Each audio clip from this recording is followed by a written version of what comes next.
ஒன்று மெய்ப்பொருள் அல்லது திருவடி, 2 லிங்கம், 3வது பிரணவ மந்திரம் அல்லது பிரம்ம உபதேசம். 3 உபதேசம் சொல்லித்தரேன்.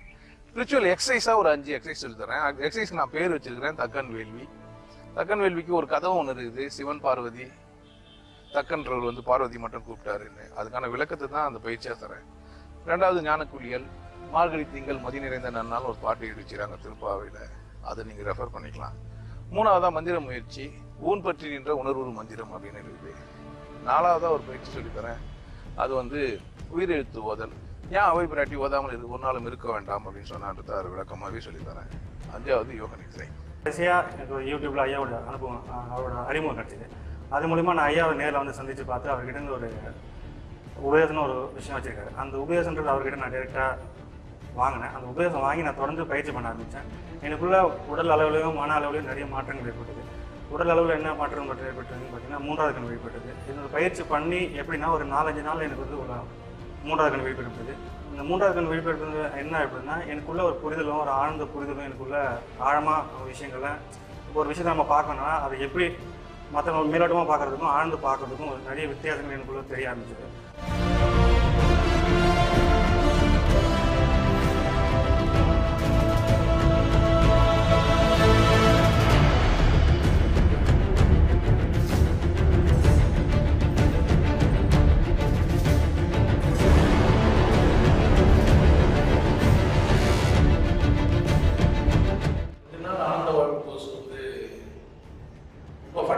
அடிப்படையாக ஒரு மனிதனுக்கு என்ன தேவையோ தெரிஞ்சுக்கணும்.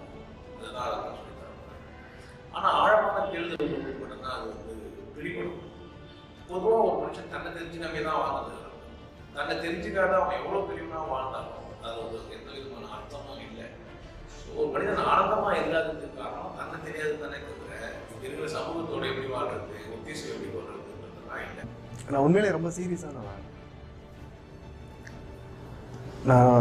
சீரியஸான ஒரு விஷயத்தை தேடிக்கிட்டேன். அது என்னன்னா அது நான் தான்.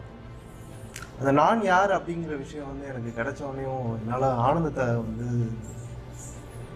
சொல்லவே முடியல. நான் தான் சிரிச்சுக்கிட்டே இருந்தேன். ஆனால் யாருமே நான் சிரிச்சேன்னு சொன்னால் நம்ப மாட்டாங்க. அந்தளவு ஏதோ ஒரு விஷயம் இருக்குது, அது மிஸ் ஆகுது, குறையுதுன்னு தேடி தேடி தேடி அலைஞ்சேன்.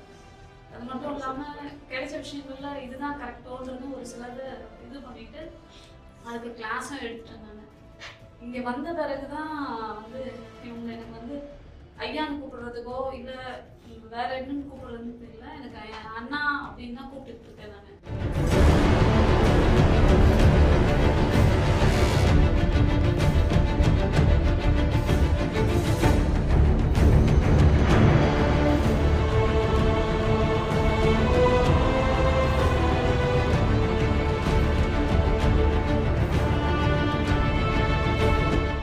நான் வாரம் சத்சங்கம் நடத்துறது இலவசமாக தான்.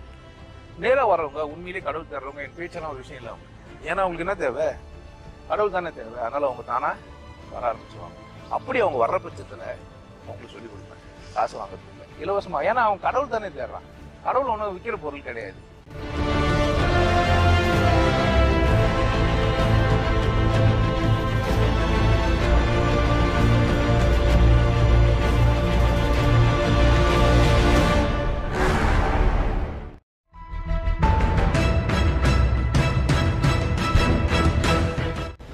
இந்த எலி எந்த பொறிக்கும் சிக்காது. இந்த எலி என்னத்துக்கு சிக்காது? எந்த பொறிக்கும் சிக்காது.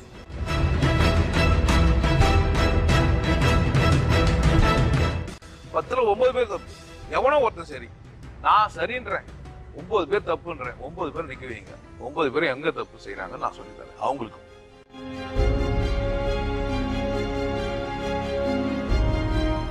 நீங்க உங்க இயல்பு வாழ்க்கையில நீங்க வாழ்ந்துக்கினே நல்ல உத்திகளை தரக்கூடிய குரு கிட்ட போனீங்கன்னா கட்டாயமா நீங்க கடவுள் ஊத்திக்கலாம்.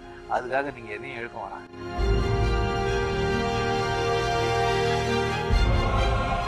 நீ வச்சிருக்கிற புக்கு வளமாரில் இருக்கிறதுலாம் ஒன்றுத்துக்கு உதவாது புக்கு தான். என் பேச்சு கேட்டுப்பாரு. நீ வச்சுக்கிற புக்கெல்லாம் என்னத்துக்கு ஆவா? ஒன்றுத்துக்கு உதவாது தான்.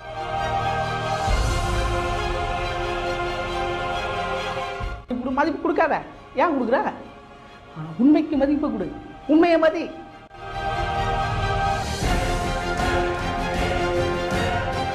உண்மை எப்பவும் அப்பட்டமாக உன்னை திட்டி அறுவட்டை முண்டான்னு சொல்லி தான் அது வரும்.